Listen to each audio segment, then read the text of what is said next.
What's going on, everybody? Yeah, I'm back. Yep, this is another episode of the Rain and Entertainment Podcast. I'm your host, Kevin, the Rain Man. Good.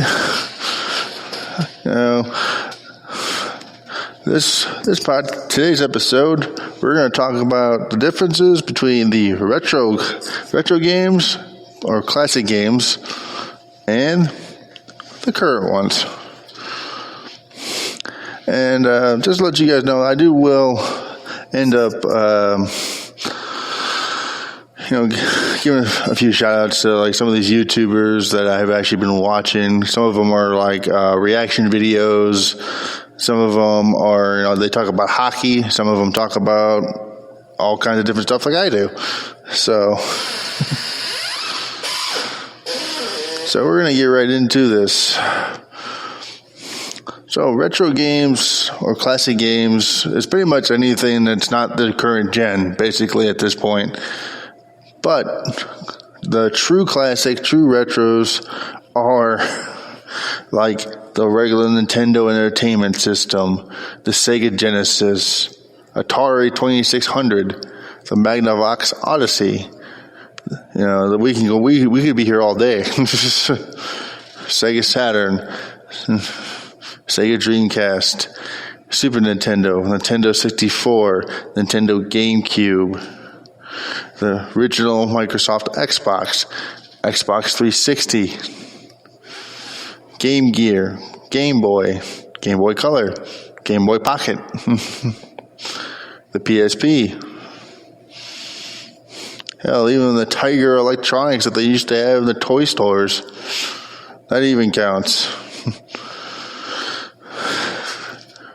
I think I've always loved classic retro games over current games, just mostly because there was so much more shit in these games. Like nowadays, it's like there's like almost nothing in these games anymore. Like go back and play like Madden 2005 or something, and then play Madden 22 or 21. Sorry, Madden 21. You would not believe how much shit they took out. It was just ridiculous. And it's like that with not just sports games. It's like that with a lot of these games. Like, you're going in, you want to play this, and this, and it's like they don't have it. Street Fighter V was a perfect example of that shit. It was ridiculous, stupid. Like, the one that I hate about the video games nowadays is, one, you gotta download the damn game, you gotta install it onto the system, which I think is ridiculous. And I understand like with the technology and how the graphics look and all this stuff. Yeah, okay, we kind of have to do that. But for the fact that it's taking like almost 6 to 8 hours, depending on your internet speed and your system, that's just ridiculous. There's no reason for that, like, at all, for it to take that amount of time. That's just ridiculous. That's crazy. The classic games, you didn't have to do that. PlayStation 3 and, the 360, you had a choice at least. PlayStation 3 is pretty much where all the installing the game came in. I gotta tell you, man, I hated that shit. I have always hated to have to install my game to play it. It's just ridiculous. And it's just like, and back then, back in the day when you got a game, it was done. Was it good? Not always. I will admit that. There are some games that did not, end well, I'm sure. But it was like you got what you paid. That's pretty much what you got. What you bought is what you got. That was it. Like the upside of current games is like, they can put, day one patches and all, all that kind of stuff in it. But it's also, this technology is giving developers the opportunity to pretty much get more money out of you. Like DLC, and pretty much make you pay full price for a game that's not even a full game. I always go back to Street Fighter V because that was I was so happy I didn't buy Street Fighter V at the time because I thought about it. But, oh my God, dude, it was ridiculous. There was no reason for it at all. It was like, you were going to pay $60 for Street Fighter V to find out that literally the only thing that was in that game was the online mode and survival mode. That was it. There was nothing else in the game at all. And that to me is why I hate the current gen of consoles and video games, because there are people there's a lot more developers that do that shit. At least back in the past, you had some that would probably try to do it.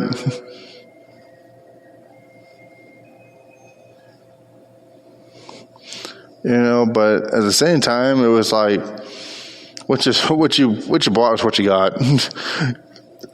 You just had to pray to God that, they would come out with a sequel for it or something, and it would be better, which obviously did not always happen.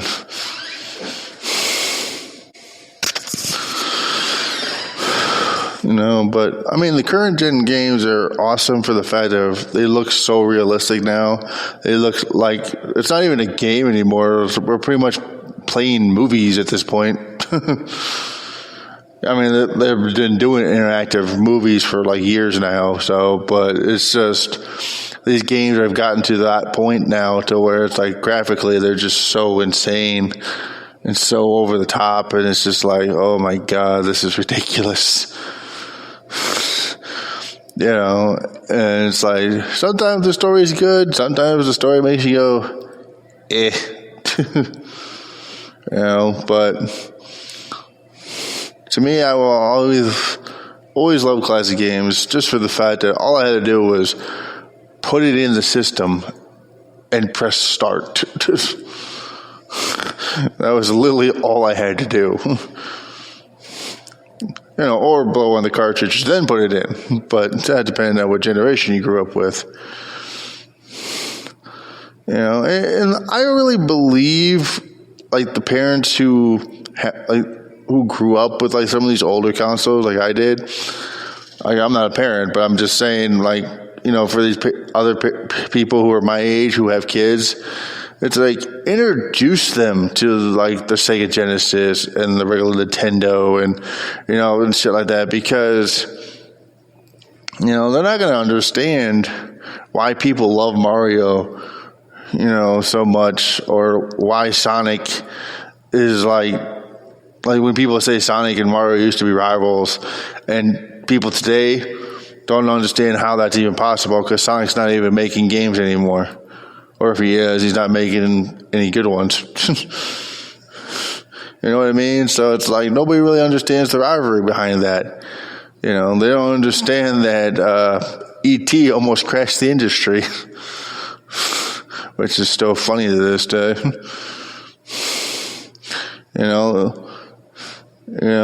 lot of people in this generation, for the current generation of consoles, doesn't know that a little Japanese Italian plumber named Mario is the only reason why we have the systems and shit we have today. And it's probably the one thing that Nintendo will never let us live down either.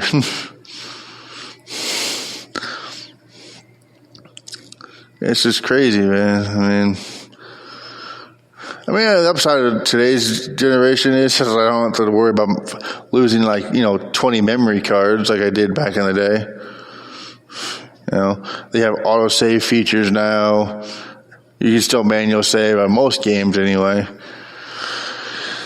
Which is great and shit like that. Back in the day, you didn't really have that option.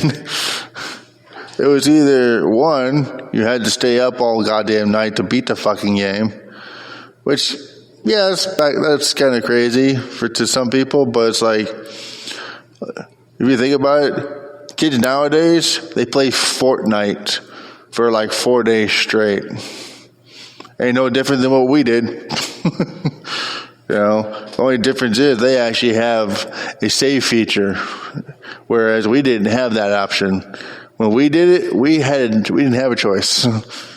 If we wanted to beat the game, we had to play it that day. We had to beat it that day because there was no way that we were going to. It was either that or you were lucky enough the game installed what they called passwords. And I'm not talking about like cheat code passwords. We're talking about like passwords that you typed into this game to get back to where you were last time. So that was like their version of a save feature.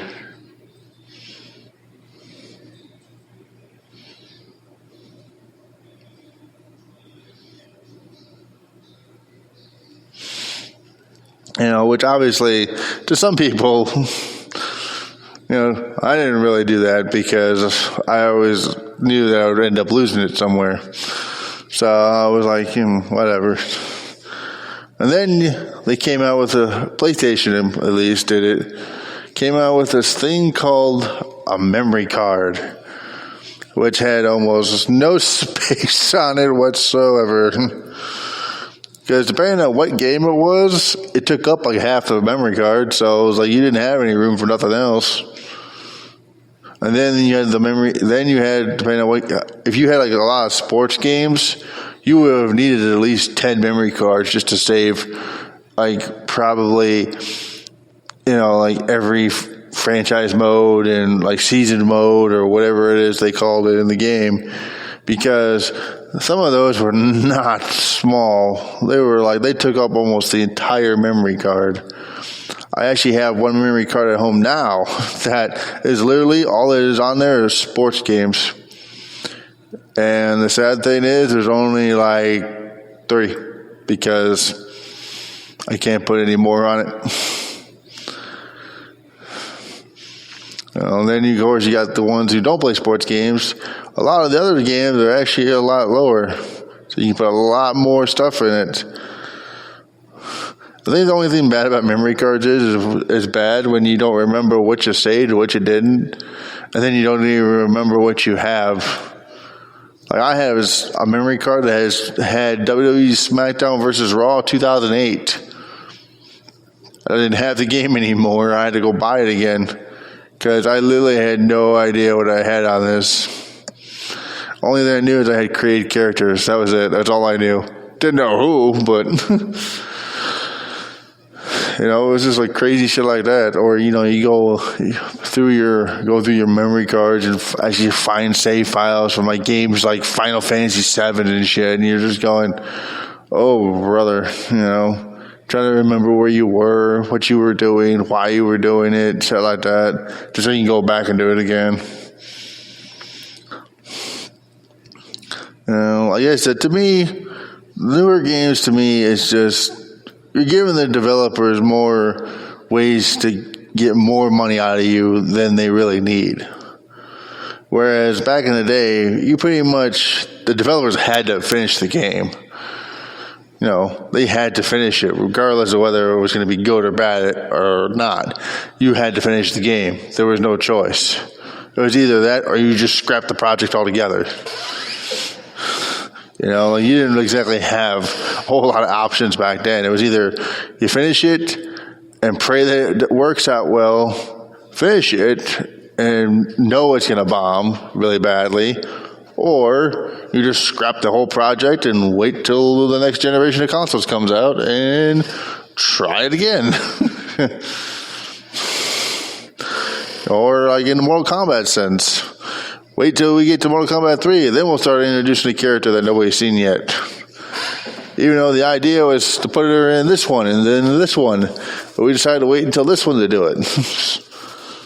Which I still think is crazy in its own right. But that is how I feel and my opinion on classic games, classic retro games, and current or the new games. This is it for this episode of the Brain and Entertainment Podcast. Keep it locked here for the next episode.